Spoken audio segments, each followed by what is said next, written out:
Good evening, and a warm welcome to you wherever you may be. It's cold outside, it's getting colder, but here at the Geelong Region Soccer Show, it's episode 86, and things are really hotting up, as we would say.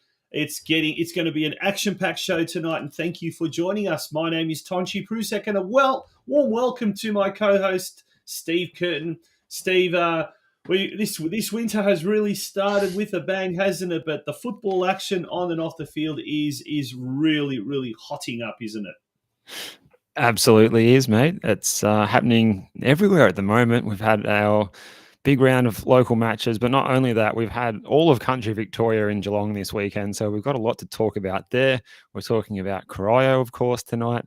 And Corio Soccer Club, yes. That's right. And there's a little game on tomorrow morning that's fairly important. So we've got a really big 12 hours coming up for Australian football that we'll be setting our alarm clocks for. So we'll be looking forward to getting off to sleep after the show tonight. But consider this your entree before the big match with the Socceroos against Peru tomorrow at 4 a.m. I like that. I've just had dinner, just scoffed it down, and I haven't had dessert. So I would have said this is my dessert, but an entree to the big meal. Absolutely. That's right. How are you going, mate?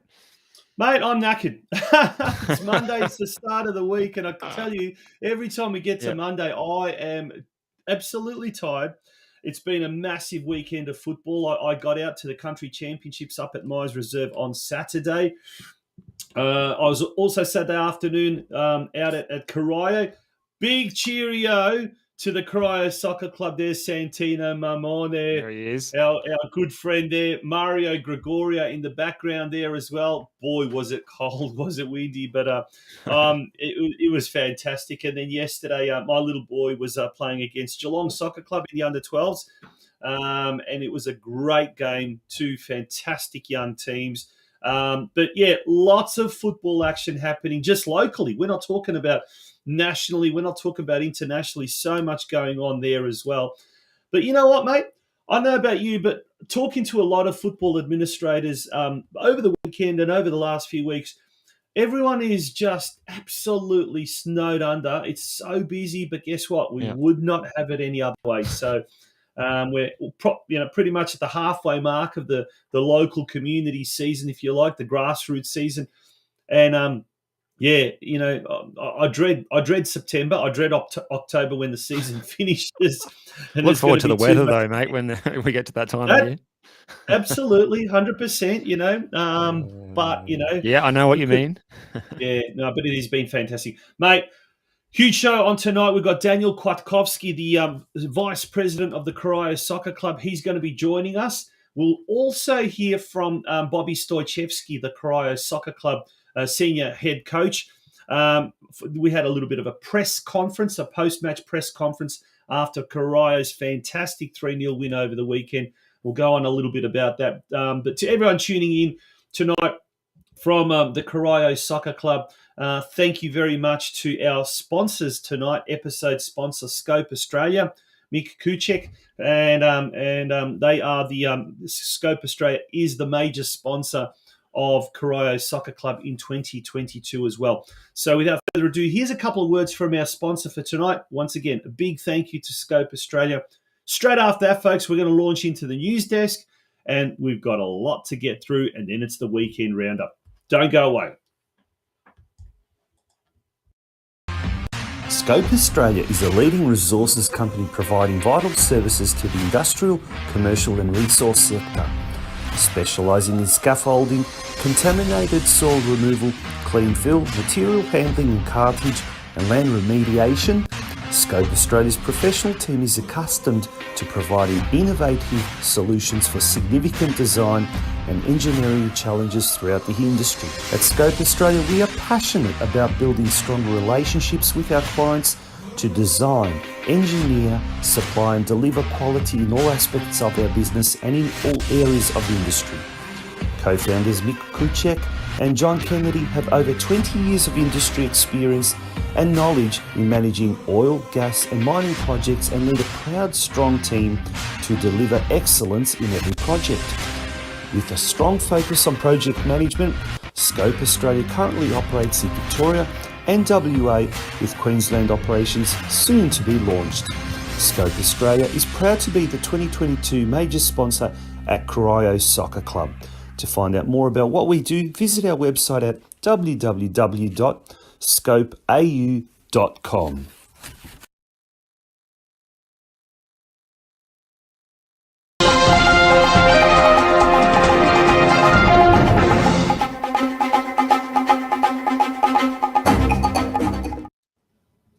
All right, well, it's news desk time, I think, Tonci, and shout out to our sponsor, as you saw then, with that excellent voiceover for Scope Australia, bringing you this show tonight, and that was a very good advertisement for their product. Now, let's start with the Socceroos, shall we? 4 a.m. kickoff. We're playing Peru. We've only played them once before. It was in Sochi, of course, in the 2018 World Cup, and they did a number on us there, should I say? And well, is there any chance we can turn it around? We're definitely going in as outsiders in this one, I have to say. What do you think, Tonch? Do or die. Outsiders, insiders, favourites, whatever the case may be. Throw that all out the window. This is do or die. I know people say, I think a couple of months ago, Football Australia came out with this. Financially, we'll still be okay if we don't make it. Blah blah blah, and almost trying to soften the blow ahead of the D-Day. But mate, as far as I'm concerned, now when the A-League is not doing too well, just during the week, I think the Channel 10 executive producer or the president or chairperson or whatever she is came out and said that the ratings were really poor. We know that. We know the ratings were poor. We know the A-League crowds have been really bad. We know that the development of young, talented players hasn't been on the level that we have become accustomed to in the past. We know that football in Australia is going through a tough time. But there's no ifs or buts here. We need to qualify. We need to keep our profile up, and the only way we can keep our profile up in a ever competing sporting landscape here in Australia is for the Socceroos, the showpiece team in Australian football, to qualify. We've got the Matildas hosting the World Cup, the Women's World Cup next year. If we want a boost to that tournament, we need the Socceroos in November playing at Qatar at the greatest show on earth. That's what I have to say. Am I confident? No,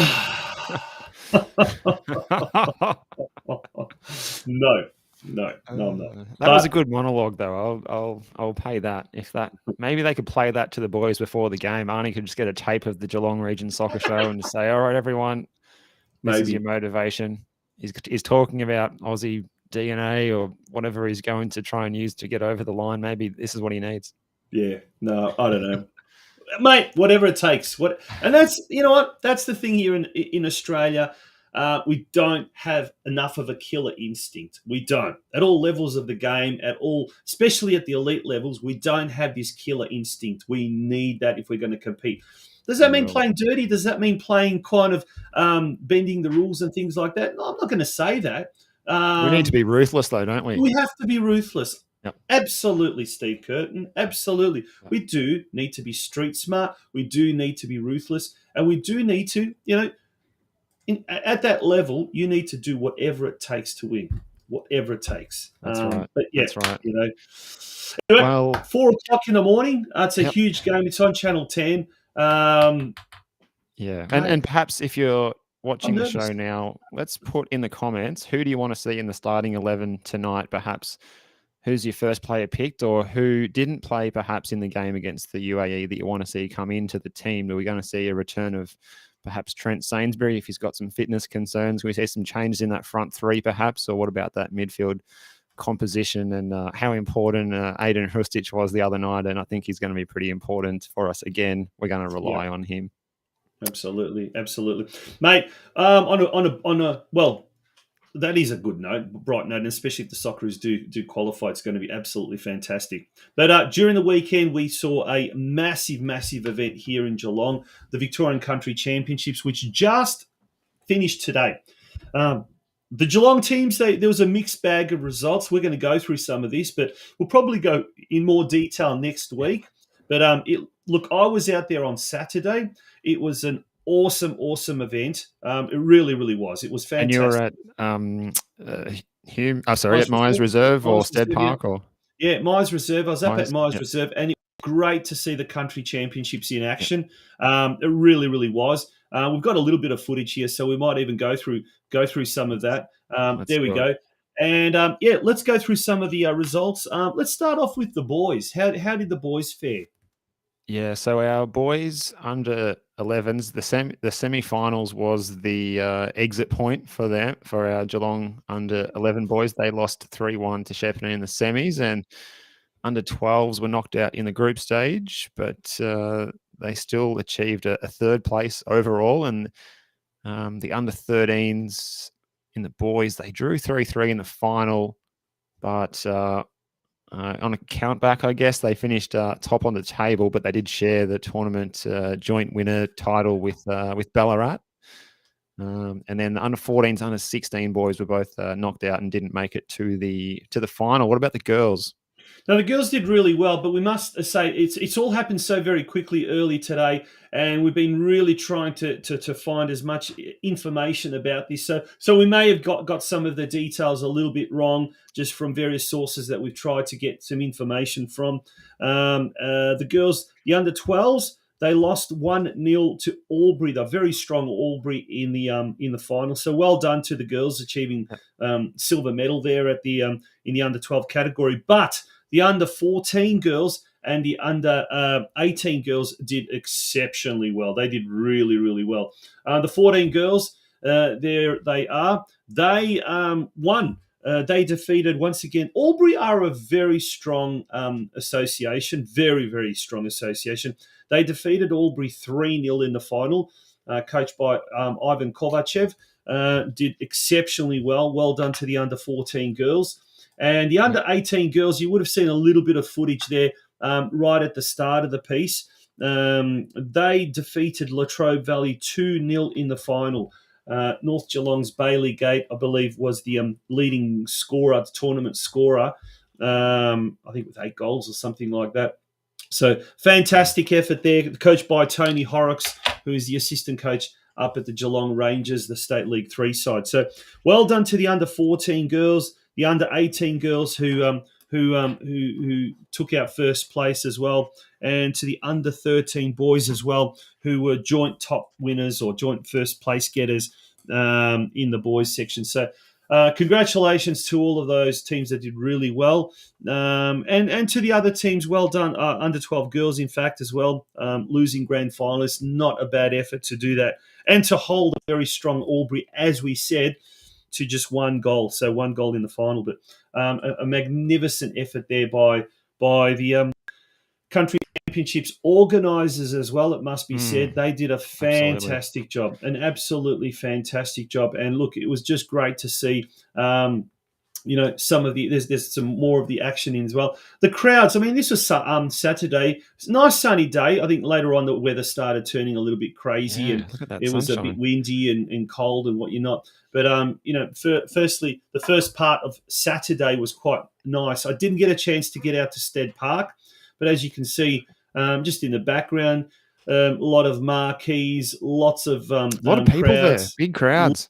People, yeah. And this was pitch 2 and 3, I think it was. So out on pitch 1 and out on the footy oval there at Myers Reserve, there were games being held there up on the top oval as well. So there was just games everywhere. Now, mate, what I'm going to say, the only bad thing about the whole country championships, and it's I've got a feeling I might agree with you here on this. You know what? The politicians, local, state, federal, they can all go on about how great they support our sport. They can go on about and get their photos taken everywhere, here and there. And kudos to some of the politicians who are really working very hard behind the scenes, club officials working hard behind the scenes. And say, why the hell we don't have a real, let's call it a world-class grassroots football facility that Ballarat, that Bendigo, that Shepparton have, that we could hold a proper tournament like this tournament, which attracted 4,000 players and parents and coaches and what you're not. It's really sad we've got two facilities that are great in their own right, but it's just inadequate. We don't have a decent grandstand facility that could at least hold 1,000 people for your main showpiece finals and things like that. Imagine we did have something like what Ballarat has with their regional facility. Something has to be done. I know we've talked about it with Mike McKinstry, the chairperson of the Geelong Region Football Committee last week, and I know there is a business plan that has been a $50,000 business plan that is going to be funded, I think, by the council to make a business plan into doing a regional facility. But if anything, exactly, if anything, and how many more seasons? How many more seasons are we going to have to be spending talking about this maybe happening, looking into the crystal ball, and it just never it's never getting any closer, and it's well and truly overdue. And next year, Ballarat's going to host the Junior Country Championships at Moorehead Park, and it's going to be a fantastic event. I would assume they'll be able to have it all in one place. It'll be a better experience for the players, the officials, the parents, everybody. We can't do that here. No. But we're practicing to the converted here. I think they. Anyway, let's move along. We're going to take a little bit of a break. When we do return, we're going to be doing the roundup, the weekly roundup, weekend roundup. There is a lot to get through, so let's move on.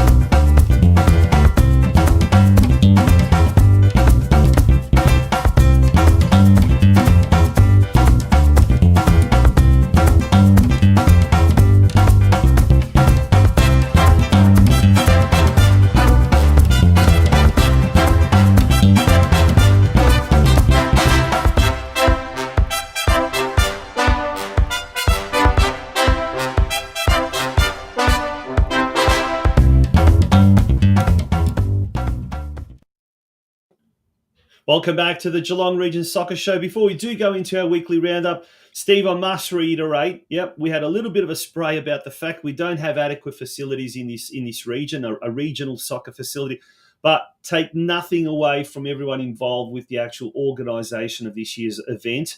All the volunteers, all the tournament organisers.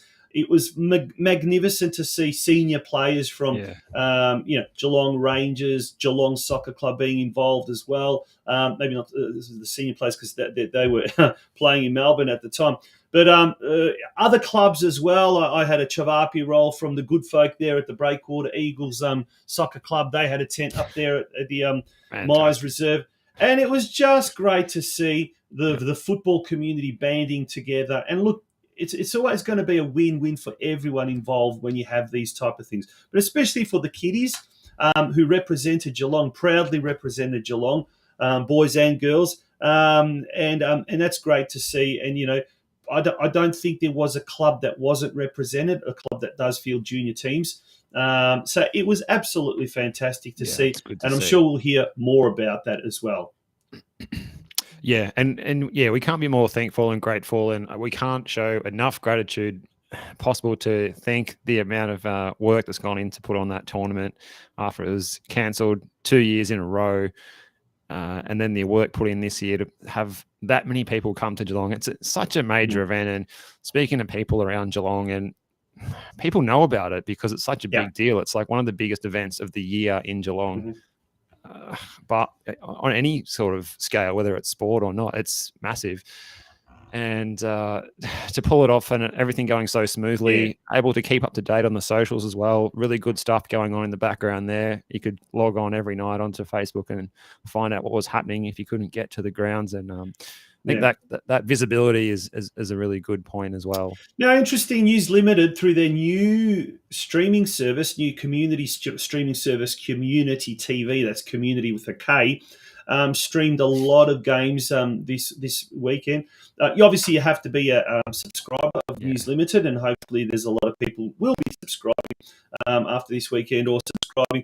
And that was at the risk of people saying, he's blowing his own trumpet, or, conflict of interest here. But I must my hat off to the Geelong Advertiser, who really did cover the community grassroots football. They really covered the community sport championships. In addition to all the other soccer coverage that we have been getting. But no, that was really good to see. And look, I think it's also a lesson that as organisers, as clubs, we need to be really proactive and really generate the publicity. Now, this week we heard two senior clubs have replaced their coaches. And we'll go into that a little bit more detail a bit later on, Steve. But we didn't know anything about it. It was you and me that sort of by accident stumbled on this information. But you don't hear from the clubs. You don't hear from these clubs. Now, it's whether it's good publicity, whether it's bad publicity. And we always know when clubs are doing well, they're always happy to talk to the press. They're always happy to talk to the media. But when things aren't doing too well, you can't get blood out of stone, as they say. We need more publicity. We need the clubs to generate more publicity. Now, having said that, mate, let's move on to our weekend roundup. We're really running behind schedule big time. North Geelong Warriors, only their second loss of the season against the newly renamed Brunswick Juventus on the weekend in NPL2 competition, Steve. Yeah, I thought we saw a misprint there when we were looking forward to the match between Moreland Zebras and North Geelong Warriors, and then the fixture computer popped up with Brunswick Juventus, the throwback to the old Italian identity there. So I'm sure people in the comments like Santino will be all over that. But it wasn't a good result. And as you mentioned before the show, you'd heard that there was a couple of players missing, including the key man, Caleb Mikulic for North Geelong, which is a big loss. So maybe that could explain it. But as well. Yeah. So maybe that could explain Tyron Hutchings. Some key players. Nelson Salvatore. Yeah, it's a bit of a surprise result, I thought.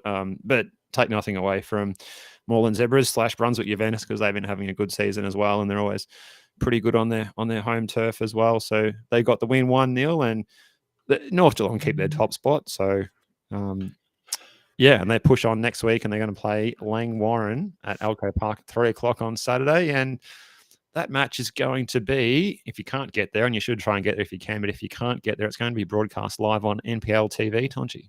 Yes, it will. It's going to be streamed live, and we're waiting to confirm who will be the commentators, but it will have decidedly a local flavour.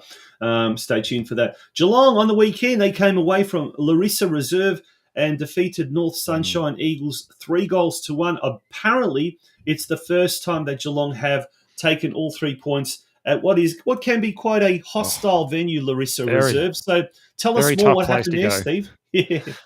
Well, we had 2 goals for Vedran Stoljanovic, and Mashiro Mitsuda got a goal as well. So 3-1 winners there, and Geelong are going to push up into 5th place, and they're going to play the 4th place team, their sister club, the Preston Lions at Stead Park, this Friday night at 8:30. What a matchup that is.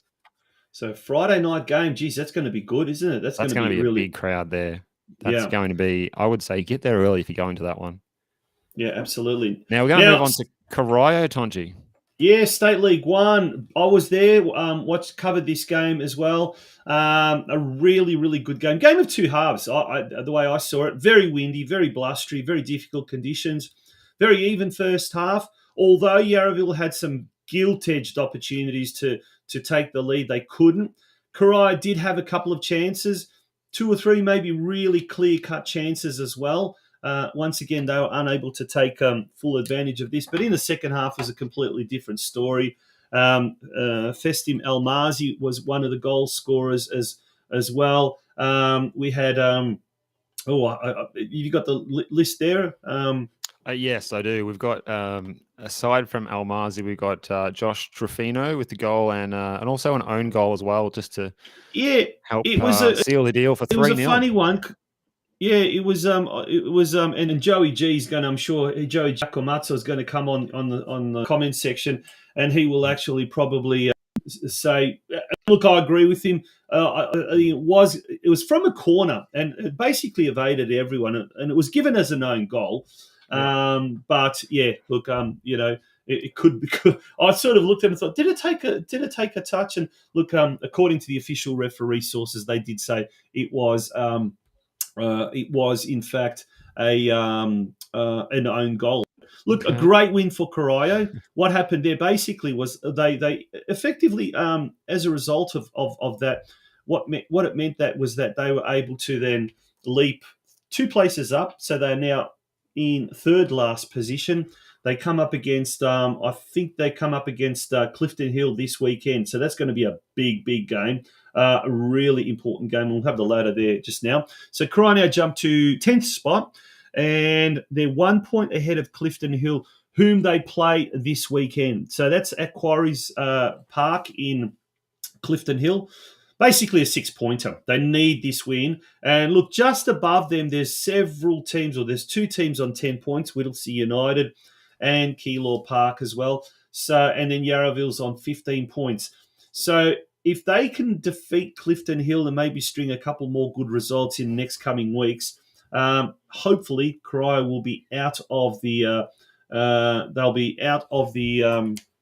relegation zone, out of the drop zone there. And actually that own goal might have actually been credited to Masudi Alonga on the Sports TG website now, so they might have changed. Is that right? So it's no longer an own goal. Well, there you go. I think Santino's onto that one in the comments as well. So I think always good to credit the goal to the forward rather than the defender who was trying to keep it out of the net.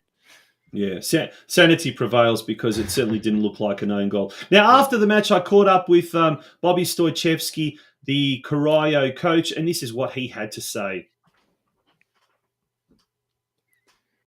Bobby STOJCEVSKI, the Corio coach, after the game. Great 3-0 win today. Could have been even more, but it seemed like a game of 2 halves. Very tough in the first half against the win. Second half, much better. What did you say at halftime to get the boys G'd up? I think the one thing that I wanted to stress was just had that desire to get in the box and score goals. One of the things that we've been missing is just numbers in the opposition box. I guess that comes from the position that we're in. We're trying to get very tight at the back and try to resist conceding goals. I think we've got the shape really well down pat in that regard, and now it's time to start opening up and try to threaten teams a lot more. So today, given that the game was on the balance at half-time, we decided to go after them in the second half, and it paid dividends.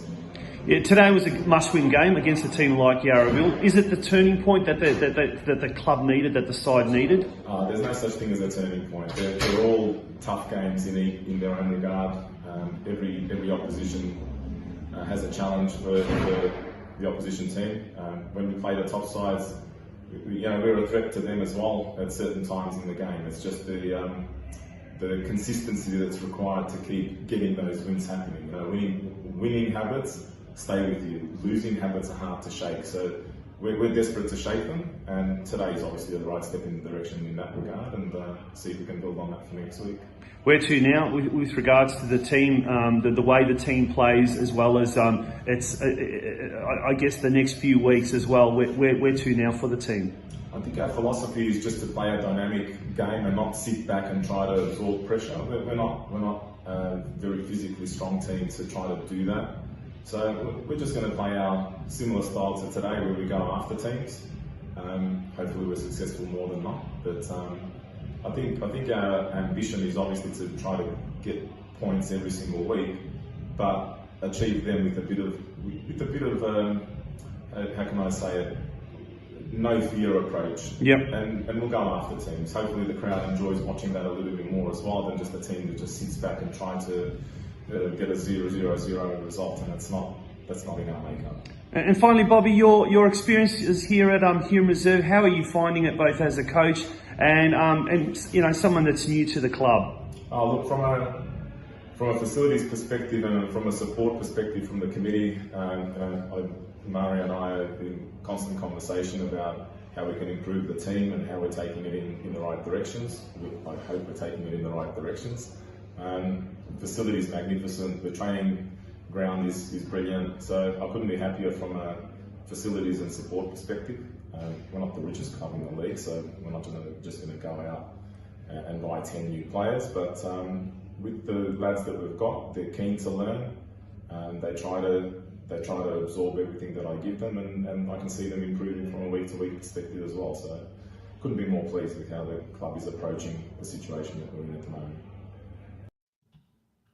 That was Bobby STOJCEVSKI, the Corio Soccer Club senior men's head coach. And Steve, isn't it interesting? He makes, towards the end of that post-match press conference, he makes a comment about the facilities and the training grounds being fantastic and first class in effect.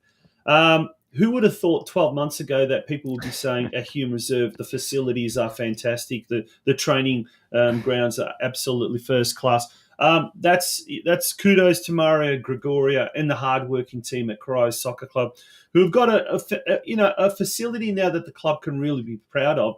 And look, after the game, they had a big function that went on into the wee hours of the evening. Last man standing raffle, whatever the case may be.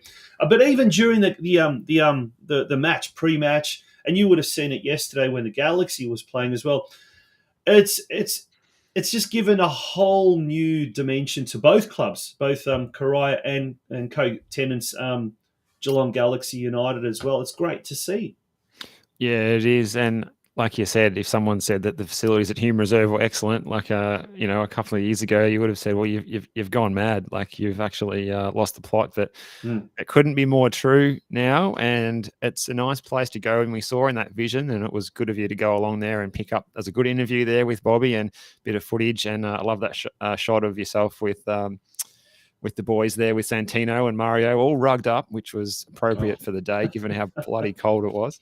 That you can stand there, even though the club rooms are behind the goal, you can stand there up on that elevated position, and it makes for a really good viewing experience, and it really adds to the atmosphere. And you can see the players on the field. I think, would you say the players on the field also feel that, and they rise to the occasion as well, compared to not having that intimate atmosphere with the fans so close on top of you almost. Oh, absolutely, and I think we'll ask Daniel KWIATKOWSKI, who's going to be our guest and joining us very shortly. He's the vice president of Corio Soccer Club. But to me, it just seems like there is a bigger crowd, and there were people there from other clubs as well. Both the NPL clubs were playing in Melbourne. A lot of clubs were playing in Melbourne. In fact, I think Corio and Barwon were the only teams playing in Geelong. Everyone else was playing in Melbourne. So it's good to see a lot of people from other clubs, supporters of other clubs, coming along, watching the game as well. Yes, it was pretty windy and rainy conditions. Look, I stood on the halfway line so I could get a good vantage point. And President Mario Gregoria is contemplating further improvements to the facility, but we won't talk too much about that, whether it's just a pipe dream or whether it's actual something in the pipeline. We'll have to see. We'll have to see. But we'll be talking to Daniel KWIATKOWSKI, as we said, a little bit later on about everything that is happening off the field. But let's get moving with the rest of the competition, starting with the men's State 2 competition. Yeah, State 2, a point for Rangers. They played Hume United, and I think the match was on Saturday in the evening, so that was a chilly one up at Hume United, and I think it was live streamed too, so there might have been a few people catching that one from the comfort of their home on Saturday night. Joe Garcia scored a double to give Rangers a share of the points, and they sit there on 7, equal with Morn United, but superior goal difference, but they're still a few points shy of catching Hume United, so it would have been good to have snatched all 3 points there and closed the gap to 10th, but they weren't able to. They're going to go on and play Mill Park next up, which is another one of Santino's favourite teams, and that's up at the Partridge Street Reserve. That's at 3 o'clock on Saturday. Mill Park, they're going along pretty well in 4th. Tough game. It's a tough league indeed. It's a very, very tough league, but Geelong Rangers do need to start picking up points, and not just 1 point here, 1 point there. They need to start picking up wins. They've only had one win against Western Suburbs about 3-4 weeks ago or something like that. Yeah. But they're 6 points behind Hume United at the moment. So, let's hope that they can start picking up some more points. Moving along to men's State 4, where one of the clubs here had a midweek coaching change. Tell us more about that. Yeah, the club in question is... It's a 1 in 3. We'll have a little drum roll. Who do we want to guess? Could it be Surf Coast? Could it be Golden Plains? Or could it be Bell Park? It is Bell Park. And the news there is that Tony Hayes has left the club and Michael STOJCEVSKI has stepped in as the caretaker. And Bell Park played at Melbourne City on Saturday, and there was 2 goals for Nick Nugent and a goal for Anthony Piratina. But it wasn't enough because they conceded 4 at the other end and didn't come home with any points. The Keilor Wolves defeated Golden Plains 2-0. And Surf Coast went up to Truganina Hornets, and courtesy of a hat-trick by Jasko Okanovic and a goal by Toby Masters, Surf Coast got the 3 points, a 4-0 win for them. So a really good result. And next weekend, Golden Plains are going to host Melbourne City out at Bannockburn. And we've got another local derby, Bell Park hosting Surf Coast. And it's always good when those 2 teams meet. I've been to that fixture a few times. I always enjoy it.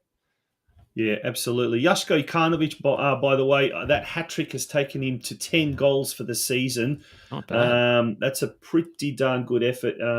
10 goals in 11 games, in fact. They've got a couple of games up their sleeve as well, Surf Coast. It's a tough league. That Keilor Wolves are doing really well. And now, look, for the Golden Plains, sitting at the foot of the table, but to keep the high-flying Keilor Wolves to a 2-0 scoreline, that's not a bad effort, actually. But a good. True. Yeah. And look, Bell Park seem to be getting amongst the goals. They're just conceding a lot of goals as well. Yeah. So hopefully Mr. Fix-It, Michael STOJCEVSKI, he's the man that pops in and is able to do a ripper job, a great loyal club man.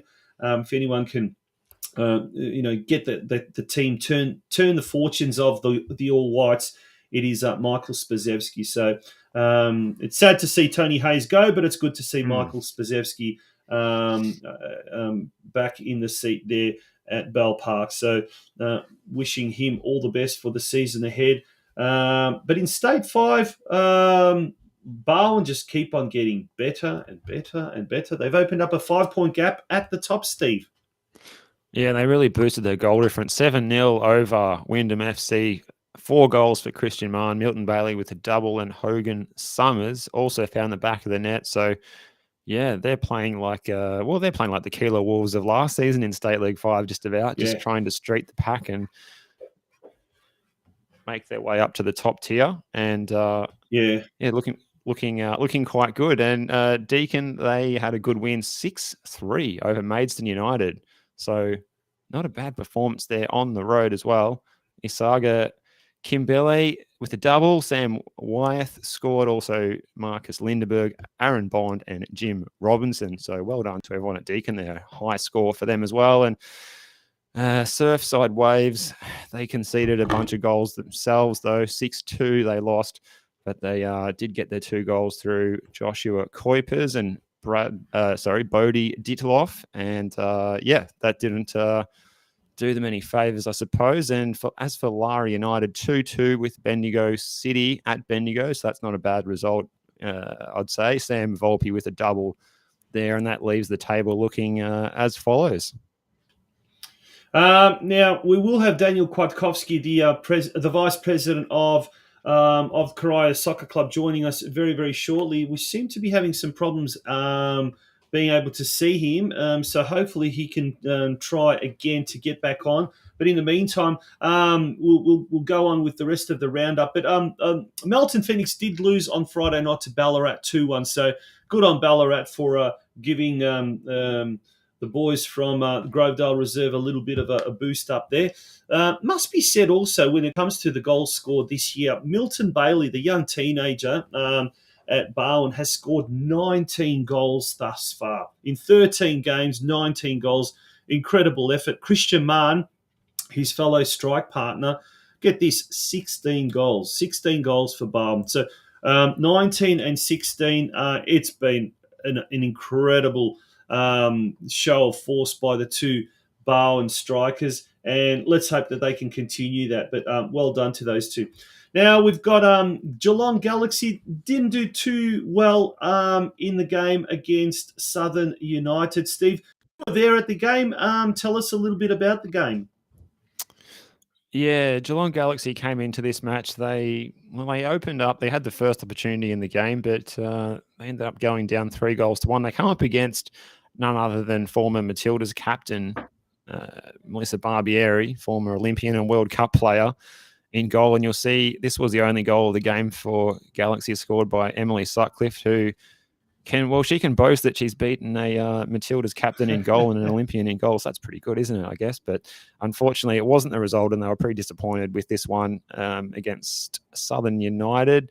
They conceded a couple of goals where Barbieri's huge kick-outs just went over the defensive line and got caught square at the back, I suppose, and copped a couple of goals. So anyway, Southern United went home pretty happy, 3-1 winners in that one. And Galaxy, well, they seem to get better results on the road, so maybe they can get the points against Casey Comets next Sunday at Comet Stadium in that match at 3:15. And of course, you can watch all of Galaxy's games on the MPL TV app as well.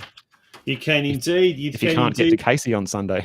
That's right. Yeah, absolutely. Yeah, Galaxy have had a string of some very, very bad results in recent weeks, and they just need to start winning. Need to start finding that winning habit that Bobby STOJCEVSKI talked about as well. Yeah, and we should mention the coaching situation there as well, because after the loss 2 weeks ago to Melbourne Knights, Jason Van Berkel has left his seat there as head coach, and Nick Williams was playing the role as the acting coach on the weekend, and assisted by Mackenzie Roach. So, yeah, a change at Geelong Galaxy that we hadn't heard about, but, yeah, can confirm that coaching change has happened. So, yeah, yet another club who's had a mid-season coaching change.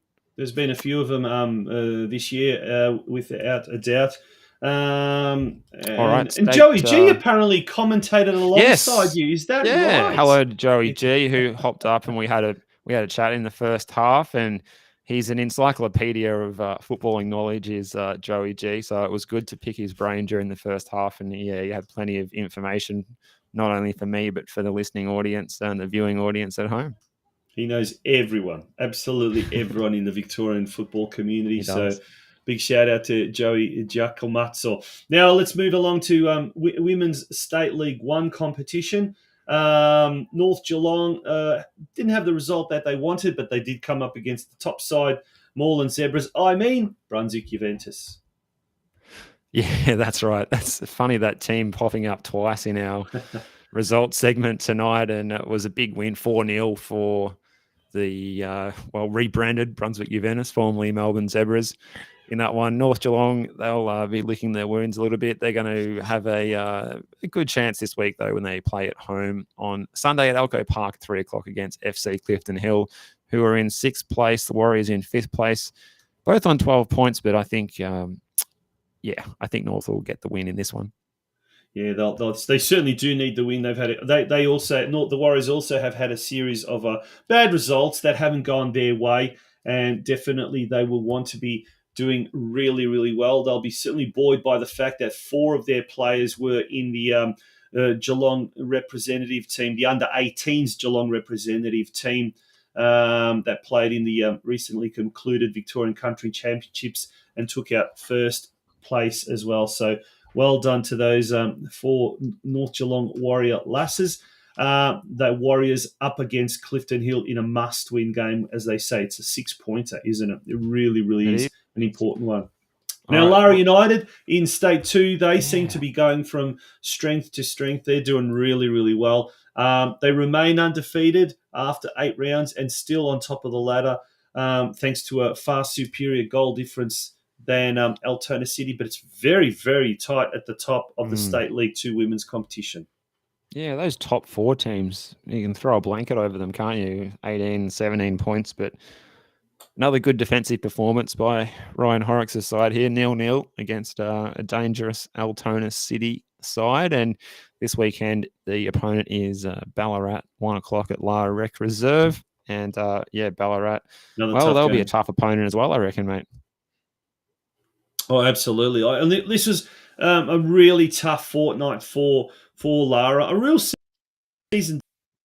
They came up against Altona in 2nd place and remain in 2nd place. Ballarat have got a game in hand, and look, I'm not too sure either the game wasn't played or They had a bye this weekend, but they've got a game in hand, and look, they're dangerous. If they were to get maximum points in that game that they've got in hand, I think it may have been against St Albans Saints, in fact, they would go to top spot. So this is a game that Lara United must win.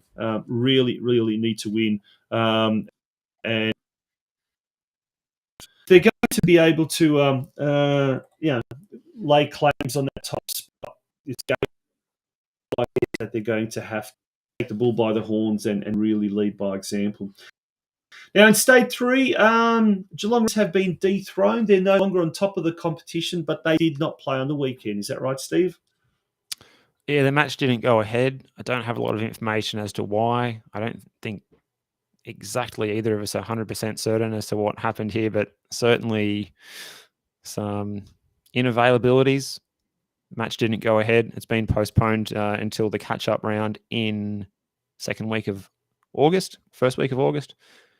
And that's what's happening. So they're going to have that game in hand for the next 2 months, it appears, with Caroline Springs, George Cross 2 points clear, but having played one more game.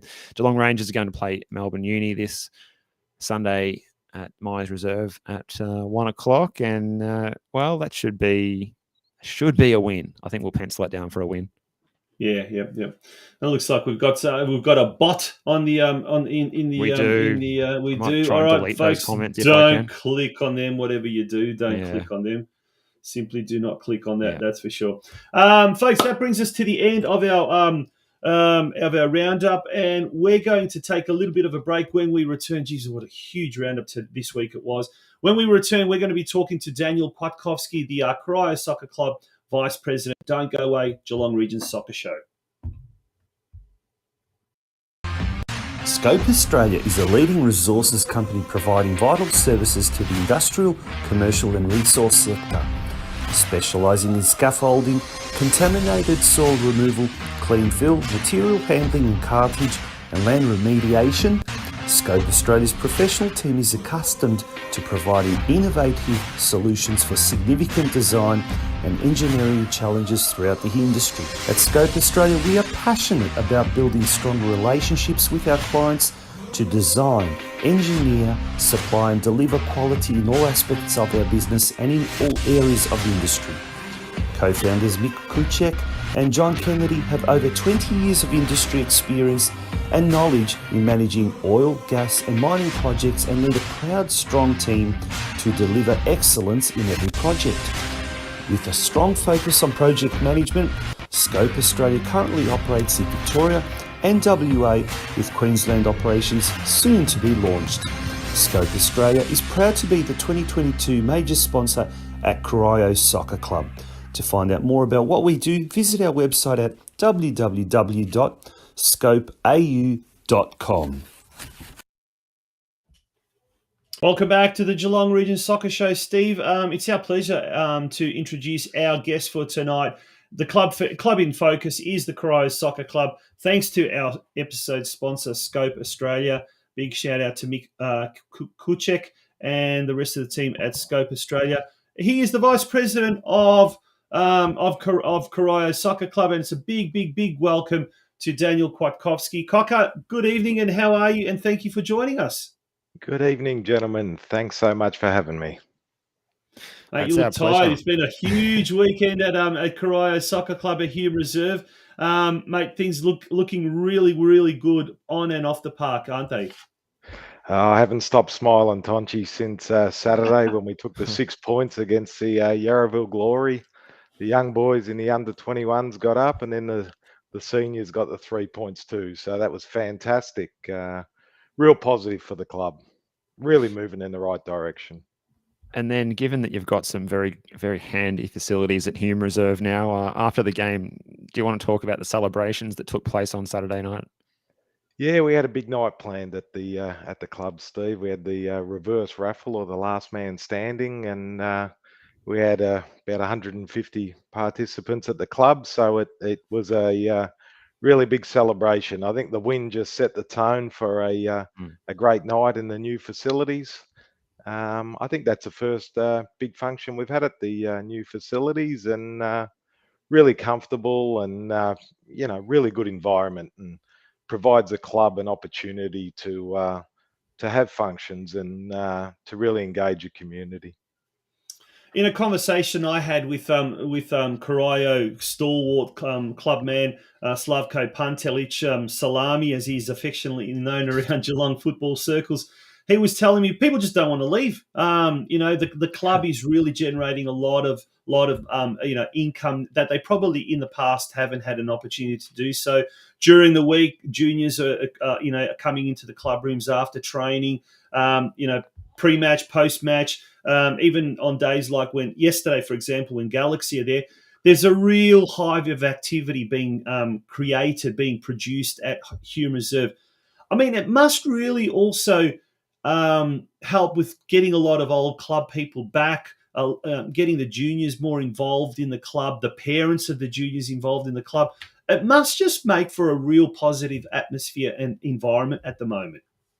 Oh, definitely, Tonci. We've always had a great club culture at the club, but now the facilities just back that up, and we have meal nights on a Wednesday night. So after junior training, all the parents and the kids come in and have a meal, and then a meal night on the Thursday night for the seniors and reserves and juniors prior to that.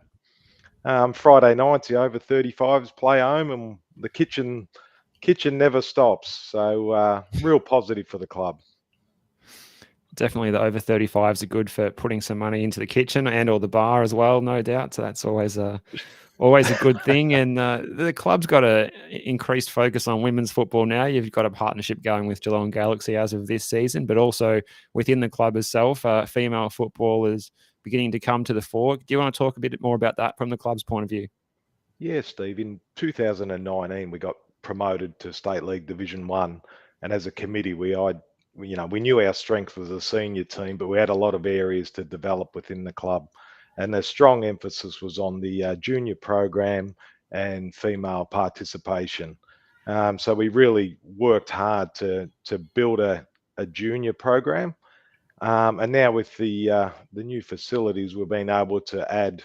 I think we've got 5 girls teams, and we've got the Galaxy as co-tenants, and we see that as a pathway for our young girls to move into the NPL and into senior football.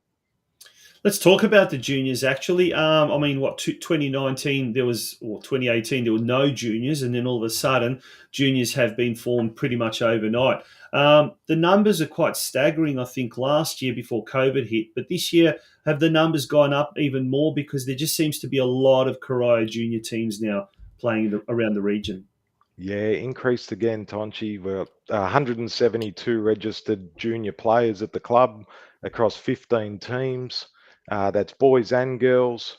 We've got the low fees, the $220 fees for our mini roos and $270 for the juniors.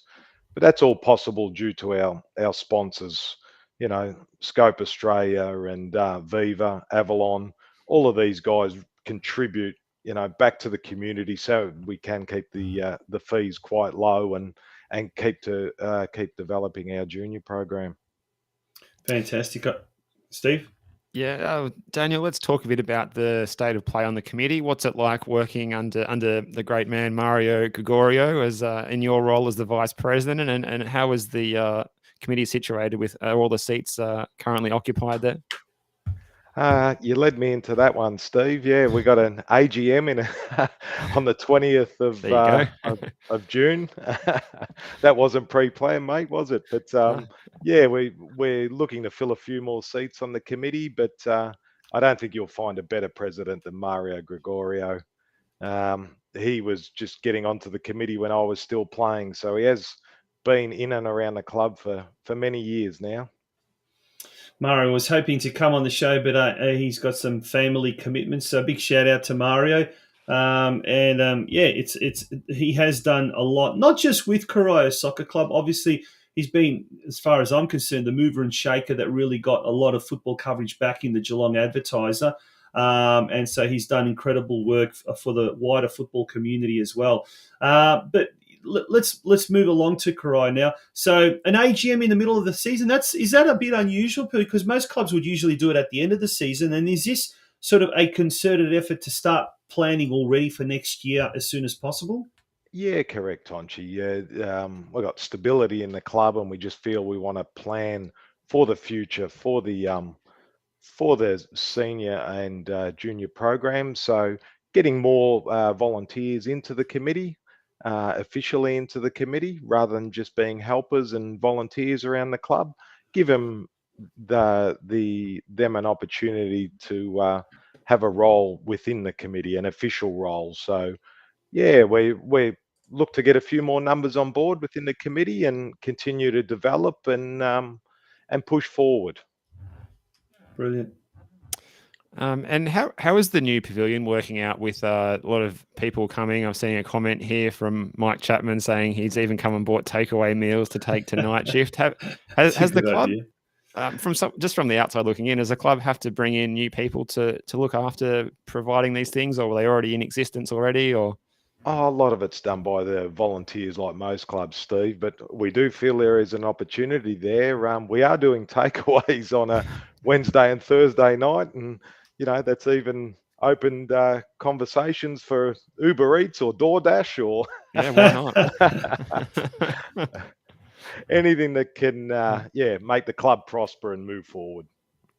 Yeah. Now, one thing that someone did say, it is always a pleasurable. Vesko Begovic, I think, said it's always been a pleasurable place to watch soccer. In a way, it is. It's kind of considered a spiritual heartland of soccer, of football in the northern suburbs, and in fact Geelong. But like on Saturday, I was there, had the pleasure of watching the game. But it's great to see a lot of people from other clubs coming along and watching it. Now that the facilities are obviously there, that makes it even more enjoyable. But there was talk by the president himself that maybe on the wing, on the halfway line, there should be another little mini grandstand shelter, whatever you want to call it, because the wind can get quite howling and come blowing across the field there at Hume Reserve. Is that part of like moving forward and looking at what the next stage of improvements either to the facilities or the club itself is? Oh, I think that'd be a pipe dream at the moment, Tonci, with the established gum trees all down dividing the two pitches. I don't think we'd get that over the City of Geelong Council knocking trees down, mate. But what about tree houses? No, could that be a possibility? Yeah, to be incorporated into the gum Skywalk across there, yeah. Potentially. Yeah. No, we want to continue developing the infrastructure at Corio Soccer Club. We think that can be a real drawing point for players in and around the area. With the new facilities, the community space, the female-friendly change rooms, the gymnasium that we've just decked out inside the clubhouse. So there's a dedicated masseur room that we have George Ferrugia working on all the players at Corio and Galaxy, and a rehab room with the gymnasium, which we've just filled with gym equipment and free weights and exercise bikes. And, so we feel we're trying to create a professional environment for all the players that play within the club. And how's the senior team looking, do you think, at the moment? They want to stay in the league, of course. Bobby STOJCEVSKI's come in. It looks like he's doing a good job. Are we likely to see maybe some additions to the squad to help the boys stay up, or are they going to stick with the current crop? Or what do you think can you see happening in the second half of the season there? Oh, it was a challenging season for us, Steve, just with moving into the new facilities, looking to spend a lot of money on infrastructure and, not on player payments. So we've had to try and balance up, putting, $20,000 of new seating into the community space, a gymnasium. So that's all been taken out of the sort of footballing budget. But we identified Bobby as a professional, established coach that would get the best out of the squad we've got.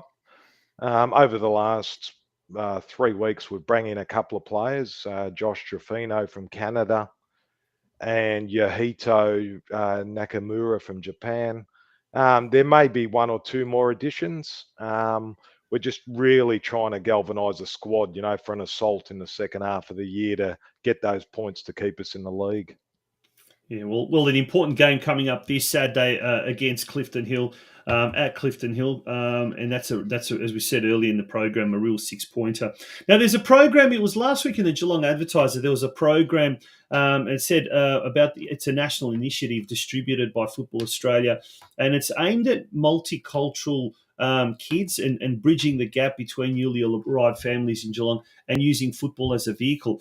Now, I know the aforementioned Salami wasn't too happy about the particular article because it didn't mention Corio and didn't mention the fact that the program is at Hume Reserve, but it certainly is being done at Hume Reserve, and there's a couple of Corio coaches, Altan Onturk and Alexa Spasojevic, that are involved as well. Mate, tell us a bit more about this program. It seems like a really, really good program that's not only obviously using football as a vehicle to assist migrants into mixing into Australian society, but it's also getting young kids active, getting young kids involved in a physical activity as well. Yeah, over the years, our president, Mario Gregorio, has been really passionate about engaging the community. And he's done a lot of work with the refugees that have come into Geelong, just about making Corio a familiar place for them, so that they can play football, get out and get active, and really integrate into the community. And through Mario's work, we've been able to obtain some grants and make that a possibility for many of the new migrants, and just really help integrate them into society and into the community. So it's been a great initiative by Mario, and a lot of our sponsors align with Mario's beliefs and what he's achieving at the club. So that's really been a collective effort by ourselves and our sponsors. But that real alignment in community is really high on our agenda.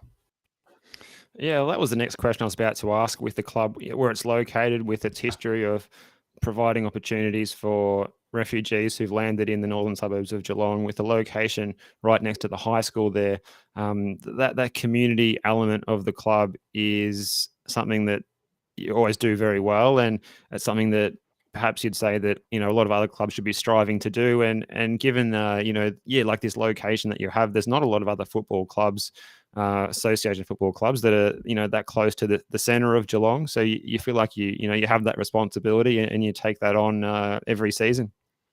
Yeah, definitely, Steve. Yeah, it's a really important initiative by the club, and we want to continue to support the refugees and just help integrate them into society and into the familiarity of football. Yeah, absolutely, mate. It seems like that what we're hearing is a lot of positive things coming out of Hume Reserve. It is a pleasant place to go. Fantastic people there, and it really is a great experience. And if your club is playing in Melbourne on a particular weekend, do yourself a favour, pop out to Hume Reserve, check out the new facilities, and have a laugh, and you'll see some of the real icons of the legends of the local game. And you might even get a coffee from Santino Mamoni. By the way, thanks, Santino, for that coffee. Came in very, very handy on a cold Saturday afternoon. And I think it was Mari Gregorio who made that coffee, Mario's wife. So thank you, Mari, for that. Daniel, we wish you all the very best for the AGM this week, for the big match on Saturday against Clifton Hill, and indeed in the next few weeks, months, and even the years down at Hume Reserve. It looks like it's a real happening place at the moment. Thanks, guys. Really appreciate your time tonight, and make sure you hit the sack early and get ready for the Socceroos in the morning. Oh, go Roos, go Socceroos. Absolutely. By the way, folks, there we go. We're going to do it. It's a do or die. That's how we're promoting it. Tomorrow morning, 4 a.m, live on Channel 10, Australia versus Peru. And finally, Cocker, what are your thoughts? How will the Socceroos go? And how important is it for the profile of the sport here in what we know, a real AFL mad town? How important is it for the Socceroos to qualify for the World Cup? Oh, it's extremely important, Tonch. I remember the '80s going to Olympic Park with my dad, and there was only 1,000 people there. We've come a long way since then, but I think if we can't qualify for a World Cup, it'll really put us on the back foot for many years. So, yeah, I'll be up in the wee hours of the morning supporting the boys, and really hope we can get the job done. Yeah, absolutely. Could agree more. All right, mate. All the very, very best once again, and thank you for joining us. You guys are doing a ripper job, and keep at it. Love hearing some positive stuff coming from Hume Reserve. Good on you. Thanks, guys. All the best. All the best, Daniel. Thank you.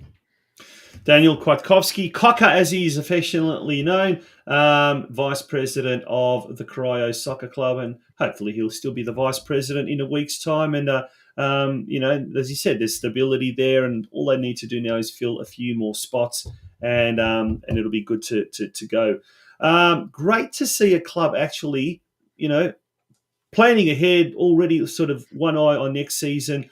And, it's almost like a formality. Get the formality of the AGM out, and let's now full steam ahead and start working for the next 12 months. But good to see. Mate, that brings us to the end of the show. That's it. It's time to wrap up. Time to try and wind down, to get yourself into a mode to sleep several hours earlier than we used to, perhaps, and set the alarm to get up several hours earlier than I'd like to, probably. But look, we did it last week for the UAE game. Let's do it again, both in terms of getting out of bed early and getting the win. Yeah, absolutely. It's been a huge weekend of football, and it continues overnight with the World Cup qualifier, the make or break, the do or die game, Australia versus Peru, 4 a.m. On that note, folks, thank you very much for joining us here this week on the Geelong Region Soccer Show. It was episode 86, and a massive, massive shout out to our episode sponsor, Scope Australia. Thank you so much for that. Folks, become a member. Support what we're trying to do. Support our show, but support the show that supports your sport. And for as low as $15 a month, you can sign up and go to www.patreon.com/Geelong Region Soccer Show. The details are all there. www.patreon.com/Geelong Region Soccer Show. One of the benefits of being a member is that you do get the daily football news bulletin, the Geelong Daily Football News Bulletin. And as of today, the Geelong Daily Football News Bulletin has hit 200 issues. So Jubilee issue today on Friday, a record 9. Yeah, a record 9 articles were sent to members, subscribers, advertisers who have sponsored this show as well. So do yourself a favour, do us a favour, become a member of the Geelong Region Soccer Show. On that note, folks, good night, and thank you very much for joining us. Be with us next Monday night at 8 p.m. for episode 87 of the Geelong Region Soccer Show. We hope to have a little bit more coverage of the recently concluded the Victorian Junior Country Championships. Good night. Go Socceroos. Go Socceroos.